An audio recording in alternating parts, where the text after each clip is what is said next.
Kinerja demokrasi di Indonesia meningkat pada September 2021. Demokrasi yang sesungguhnya dari rakyat, oleh rakyat, dan untuk rakyat.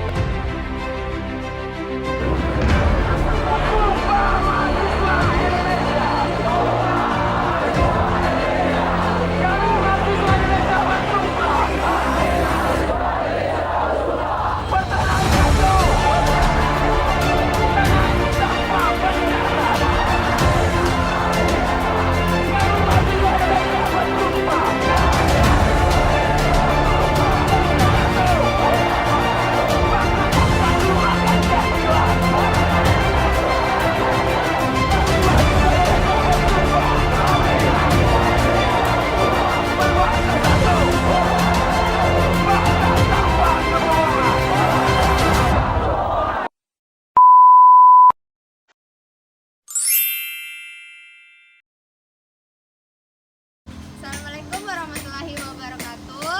Halo guys, perkenalkan, Saya Nurul Adatullah. Nama saya Saifumus Citi Pakonglean. nama saya Nurul Amalia Hidayat. Nama saya Sonia. Nama saya Yunita. Halo guys, jadi tuh di sini saya sebagai orang yang cari kelompok 3 atas nama Nurul Yamanda Putri dari kelompok 3. Oh, astaga, di situ. Baiklah, kami dari kelompok 3 akan mempresentasikan tentang demokrasi Indonesia. Tanpa berlama-lama lagi, mari kita langsung saja. Let's go! 3. Jadi, yang pertama yang harus kita ketahui yaitu apa sih itu demokrasi? Oke, jadi demokrasi itu berasal dari bahasa Yunani loh, yaitu demokratia, yang berarti kekuasaan rakyat. Demokrasi berasal dari dua kata, yaitu demos dan kratos. Demos yang memiliki arti rakyat dan kratos yang memiliki arti kekuasaan. Menurut KBBI atau Kamus Besar Bahasa Indonesia, demokrasi adalah gagasan atau pandangan hidup yang mengutamakan persamaan hak dan kewajiban serta perlakuan yang sama bagi setiap warga negaranya. Berikut pengertian demokrasi menurut beberapa para ahli. Demokrasi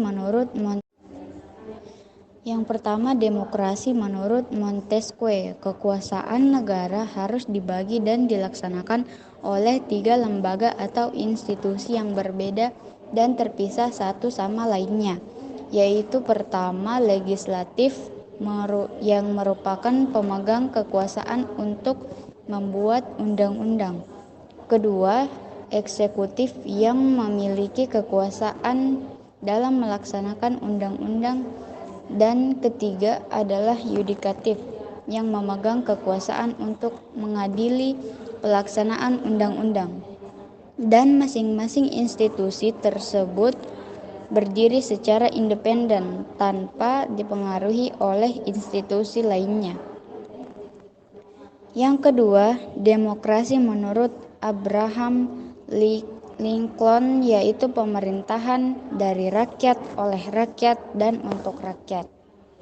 Yang ketiga, demokrasi menurut Aristoteles mengemukakan ialah suatu kebebasan atau prinsip demokrasi ialah kebebasan karena hanya melalui kebebasanlah setiap warga negara bisa saling berbagi kekuasaan di dalam negaranya.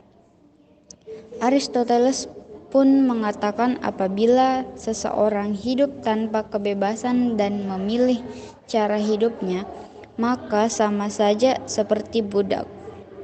Yang keempat, demokrasi menurut Haji Haris Soche ialah suatu bentuk pemerintahan rakyat karena kekuasaan pemerintahan melekat pada rakyat juga merupakan HAM bagi rakyat untuk mempertahankan, mengatur, dan melindungi dari setiap paksaan dalam suatu badan yang diserahkan untuk memerintah.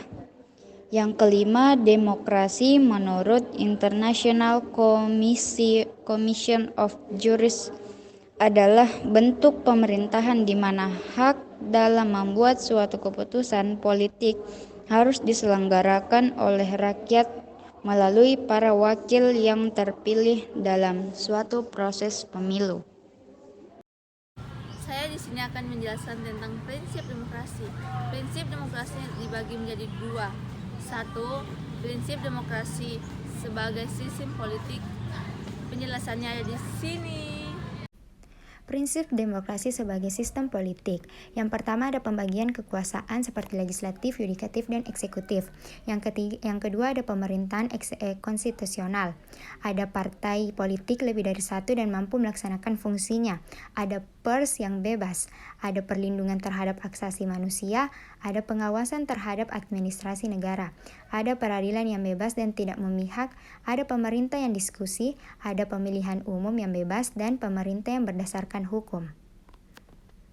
Selanjutnya ada prinsip non-demokrasi atau keandiktatoran.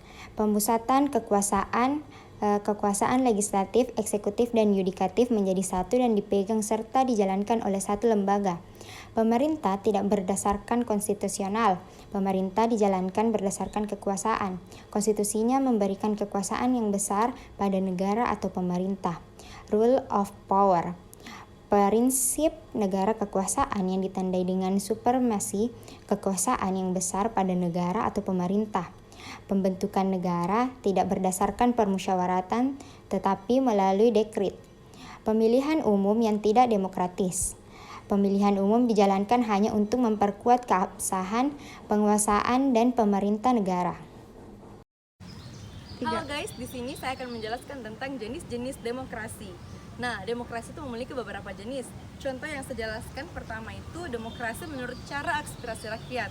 Nah, yang pertama itu pada poin A, demokrasi langsung, di mana demokrasi langsung merupakan sistem demokrasi yang memberikan kesempatan kepada seluruh warga negaranya dalam permusyawaratan saat menentukan arah, kebijakan umum dari negara ataupun dari undang-undang. Nah, yang poin B yang kedua adalah demokrasi secara tidak langsung. Demokrasi secara tidak langsung merupakan sistem demokrasi yang dijalankan menggunakan sistem perwakilan. Nah, yang kedua, demokrasi berdasarkan prinsip ideologi. Pada poin pertama, contohnya itu demokrasi liberal, di mana demokrasi liberal merupakan kebebasan individu yang lebih ditekankan dan mengabaikan kepentingan umum. Yang kedua, ada poin B, demokrasi rakyat, di mana demokrasi rakyat merupakan demokrasi yang berdasarkan pada sosialisme dan komunisme dan lebih mengutamakan kepentingan umum atau negara. Yang ketiga, pada poin C, demokrasi Pancasila, di mana demokrasi Pancasila merupakan demokrasi yang ada di Indonesia dan bersumber pada nilai-nilai sosial, budaya, bangsa, serta berdasarkan musyawarah mufakat dengan memprioritaskan kepentingan seluruh masyarakat atau warga negara. Demokrasi Pancasila fokus kepada kepentingan dan aspirasi serta hati nurani rakyat. Sampai saat ini Indonesia menganut demokrasi Pancasila yang bersumber pada falsafat Pancasila. Ciri-ciri demokrasi. Ciri yang menggambarkan suatu pemerintah didasarkan oleh sistem demokrasi seperti: pertama, pemerintah didasarkan kehendak dan kepentingan semua rakyat. Yang kedua, ciri konstitusional ialah hal yang berhubungan dengan kepentingan dan kehendak. Ketiga, ciri perwakilan yakni dalam mengatur negaranya kedaulatan rakyat yang diwakilkan oleh beberapa orang yang sudah dipilih oleh rakyat itu sendiri. Yang keempat, ciri pemilihan umum yakni sebuah kegiatan politik yang dilaksanakan untuk memilih pihak dalam pemerintah. Yang kelima, ciri kepartaian yakni partai akan menjadi media atau saran untuk menjadi bagian dalam melaksanakan sistem demokrasi. Yang keenam, ciri kekuasaan ialah adanya pembagian dan pemisah kekuasaan. Yang terakhir, ciri tanggung jawab ialah adanya tanggung jawab dari pihak yang sudah dipilih untuk ikut dalam pelaksanaan suatu sistem demokrasi. Contoh demokrasi yaitu ada jenis dua demokrasi, yaitu demokrasi langsung dan demokrasi perwakilan. Pertama, demokrasi langsung itu seperti contohnya ikut kayak pemilihan ketua kelas, pemilihan pemilu atau pilkada. Dan kedua, demokrasi perwakilan itu seperti contoh pembuatan undang-undang, yang diwakili oleh Dewan Perwakilan Rakyat atau DPR. Lanjut, demokrasi perwakilan dengan sistem pergaulan langsung dari rakyat dibagi 3, yaitu dari referendum wajib, contoh pemungutan suara, pemisahan timur dan timur, dan persetujuan yang diberikan rakyat terhadap pembuatan undang-undang dasar. Kedua, referendum tidak wajib, yaitu contoh peranan partai politik tidak begitu menonjol, tetapi kehendak rakyat dapat diketahui secara langsung dan demokrasi. Ketiga, referendum konsultatif, contoh rakyat sendiri kurang memahami tentang sistematis pada suatu pemilihan rakyat, hanya diminta persetujuan. Ketiga, ada demokrasi berdasarkan titik perhatian atau demokrasi prioritas, yaitu demokrasi formal, contoh adanya keberadaan lembaga-lembaga perwakilan rakyat. Dan lanjut, demokrasi material seperti contoh keberadaan lembaga-lembaga perwakilan rakyat hanya sebagai simbol saja dibandingkan rakyat. Ketiga, keempat, demokrasi campuran, contoh rakyat memilih wakil DPRD alias Dewan Perwakilan Rakyat Daerah, kemudian wakil itu dikontrol oleh rakyat dengan wajib memorandum. Demokrasi berdasarkan prinsip ideologi, yaitu demokrasi liberal, contoh dalam demokrasi ini adanya sistem multipartai dan demokrasi di mana rakyat yang menunjukkan saat ada masalah penting, contoh pada saat pemilihan presiden dan wakil presiden. Adapun kesimpulannya, yaitu demokrasi adalah gagasan atau pandangan hidup yang mengutamakan persamaan hak dan kewajiban serta perlakuan yang sama bagi semua warga negara. Prinsip demokrasi dibedakan menjadi 2, yaitu prinsip demokrasi sebagai sistem politik dan prinsip non-demokrasi atau keindikatoran. Demokrasi memiliki banyak jenisnya, yaitu demokrasi menurut cara aspirasi rakyat atau demokrasi langsung dan demokrasi tidak langsung, dan serta demokrasi berdasarkan prinsip ideologi, demokrasi liberal rakyat, dan demokrasi Pancasila.